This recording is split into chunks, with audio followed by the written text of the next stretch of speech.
অস্ট্রেলিয়ার ডারউইনে জমজমাট আয়োজন। প্রতিযোগিতার জন্য সাজানো রয়েছে সারি সারি সৌরচালিত গাড়ি। দলীয় পতাকা হাতে উচ্ছ্বাসে চিয়ার করছে অংশগ্রহণকারীরা। আগামীকাল থেকে শুরু হতে যাচ্ছে বিশ্বের সবচেয়ে মর্যাদাপূর্ণ সৌরচালিত গাড়ি প্রতিযোগিতা বা ব্রিজস্টোন ওয়ার্ল্ড সোলার চ্যালেঞ্জ।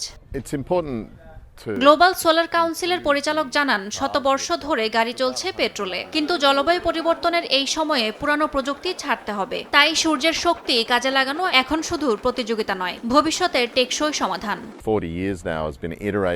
40 বছর ধরে এই প্রতিযোগিতা শুধু প্রযুক্তি নয়, নতুন প্রজন্মকে শিখাচ্ছে সূর্যের আলো দিয়ে আরও কার্যকর গাড়ি বানানোর কৌশল। আসলে আমরা সূর্যের ওপর ভর করে নতুন ধরনের গতির পথ খুঁজে পাচ্ছি।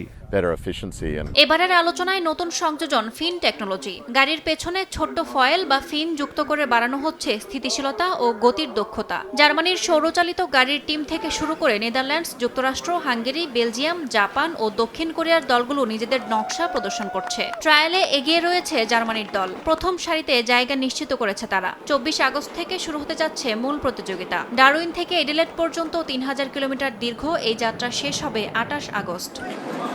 ইয়াসমিন অনন্যা, সময় সংবাদ।